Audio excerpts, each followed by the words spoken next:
Bismillahirrahmanirrahim. Assalamualaikum warahmatullahi wabarakatuh. Alhamdulillah wassalatu wassalamu ala Rasulillah wa ba'd. Saudara-saudariku, semoga kita semua senantiasa dirahmati dan dimuliakan oleh Allah Subhanahu wa taala. Semoga seluruh aktivitas yang kita jalani diberikan kelancaran dan kemudahan oleh Allah Subhanahu wa taala. Di pertemuan yang lampau, admin kami pernah menyampaikan sesi untuk tanya UAH. Dalam konteks ini kita berdiskusi hal-hal yang mungkin kita bisa bincangkan dan mencari solusi dalam tuntunan syariat Islam. Tepatnya di kolom IG, di Instagram, akun Adi Hidayat Official. Ada beberapa pertanyaan yang sudah masuk dan memungkinkan kita memulai diskusi kita di kesempatan kali ini. Baik, kita lihat ada apa saja yang kiranya bisa kita diskusikan. Saya langsung lihat ke IG-nya, teman-teman. Bismillah dari akun Asma Karima. Bismillah Ustadz, saya telah terkena penyakit waswas selama 3 tahun lebih, entah waswas dalam taharah maupun salat. Bagaimanakah cara menyembuhkannya? Karena saya sudah ikhtiar untuk mengabaikan dan membaca Al-Quran, namun tak kunjung hilang. Apakah mesti pindah ke ruqyah? Syukran. Baik, Waalaikumsalam warahmatullahi wabarakatuh.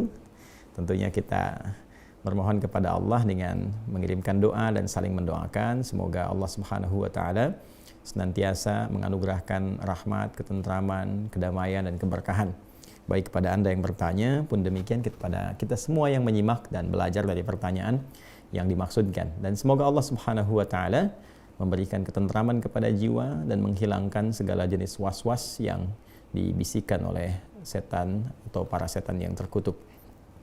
Baik, setan seperti pernah kita kaji juga dalam beberapa kesempatan, khususnya saat kajian Mira ya. Ada beberapa turunan pembahasan saat masuk kepada pembahasan rukun yang kedua tentang iman kepada malaikat. Lawannya kita bahas bagaimana mempelajari tentang tindak tanduk setan, karakteristik setan.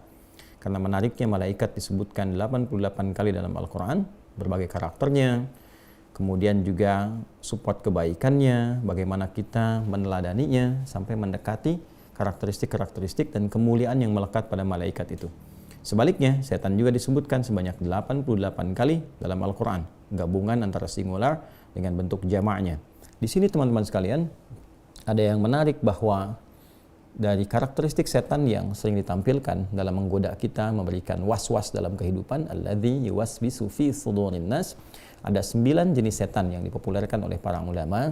Dan terkait dengan pertanyaan Anda ini, ada yang dikenal dengan nama walhan, sering juga dikenal dengan setan pembisik atau pemberi was-was dalam wudhu khususnya, atau segala yang bergantung kepada air sehingga dia memberikan bisikan-bisikan yang berpotensi bagi para manusia menghambur-hamburkan atau boros dalam menggunakan air. Dalam bahasa Arabnya itu tabdzir, orangnya disebut dengan mubadzir.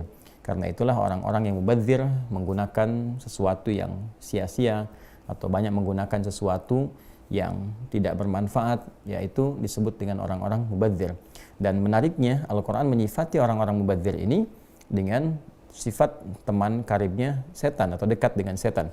Innal mubadzirina kanu ikhwana syayatin. Dan para mubadzir itu orang yang menyia-nyiakan sesuatu, itu disebut oleh Al-Quran adalah sebagai kawan-kawannya atau dekat dengan bisikan-bisikan setan atau memenuhi godaan-godaan setan.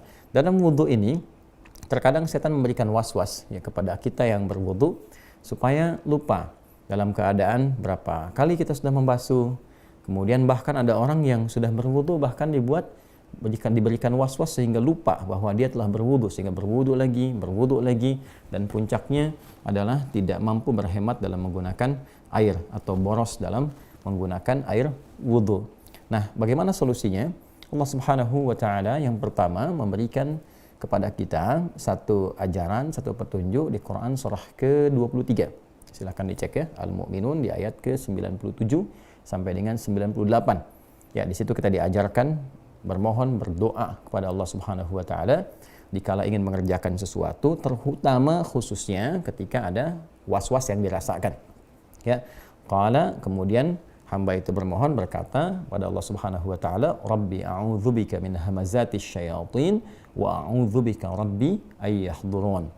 Ya Allah, aku berlindung kepadamu, mohon lindungi aku ya Allah, kan, dari berbagai keburukan yang ditimbulkan oleh setan, dan aku bermohon perlindungan kepadamu ya Allah, ya, supaya mereka tidak hadir di sekitaranku. Aku mohon perlindunganmu ya Allah dari kehadiran mereka yang ingin memberikan was-was. Jadi yang pertama adabnya adalah berlindung dulu kepada Allah dengan segenap keyakinan. Jadi kalau berlindung tuh jangan cuma dibaca di lisan, ya, tapi dikuatkan dengan iman kita, difokuskan dengan pikiran kita, sehingga apa yang dimohonkan kepada Allah Subhanahu wa taala itu terasa dalam jiwa. Nah, bedanya apa? Bedanya orang yang bermohon kepada Allah dengan segenap jiwanya itu akan memiliki getaran dalam kalbunya. Getaran inilah yang menggerakkan kepada bagian tubuh kita untuk merasakan kehusyuan, sehingga dari situ timbul motivasi. Ya, motivasi kuat untuk mempertahankan kebaikan dan juga pada saat yang bersamaan mencegah berbagai keburukan, termasuk melawan bisikan-bisikan setan. Itu yang pertama. Yang kedua, tentunya kita menghadirkan satu semangat keyakinan yang utuh terhadap sesuatu yang telah dikerjakan.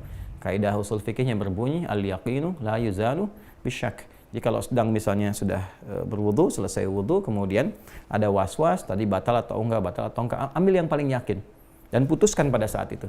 Ya, begitu Anda meyakini wudu, ya, saya masih suci, sudah tepikan berbagai macam hal-hal yang kira-kira bisa merusak keyakinan Anda, kecuali kalau ada bukti-bukti yang menunjukkan bahwa wudunya batal misalnya, maka silahkan diulang kembali.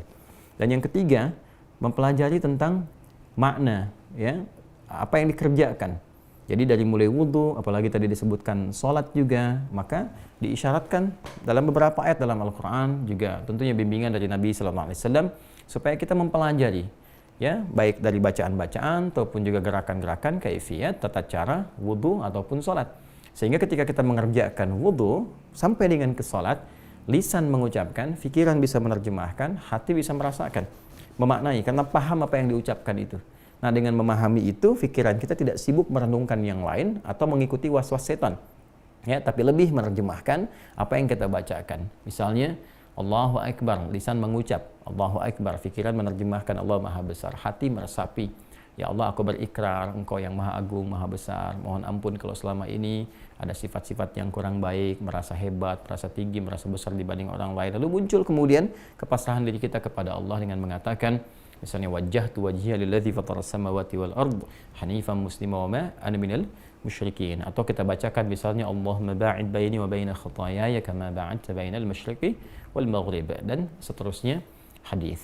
Nah, dari sini dapat disimpulkan bahwa untuk mengusir was-was syaitan itu, maka pertama berlindung kepada Allah Subhanahu wa taala dari godaan-godaan syaitan yang dimaksudkan, yang standarnya a'udzubillahi minasyaitonir rajim. Atau kita bisa gunakan yang di surah Al-Mu'minun tadi, ayat 97 sampai 98. Rabbi inni atau Rabbi a'udzubika min hamazatis syayatin wa a'udzubika Rabbi ayyahdurun.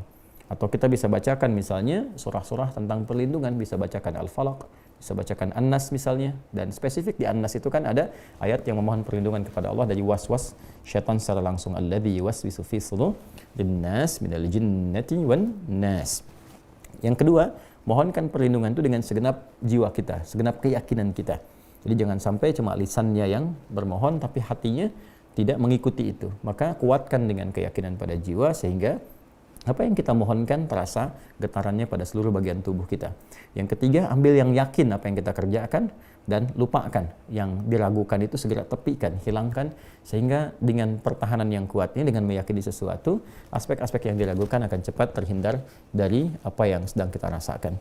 Dan terakhir, berusaha untuk mempelajari dengan baik kaifiyat, tata cara, baik bacaan ataupun gerakan, baik dalam wudhu ataupun salat, sehingga apa yang kita kerjakan, bacakan dalam lisan, lakukan dengan anggota tubuh kita, diiringi juga dengan pikiran kita yang mengikuti bacaan itu dengan menerjemahkan, hati kita yang mengikuti bacaan dan pikiran dengan merasakan.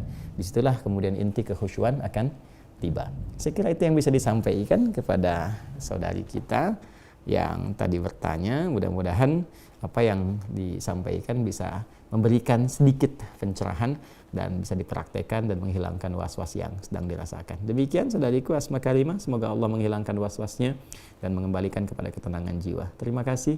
Assalamualaikum warahmatullahi wabarakatuh.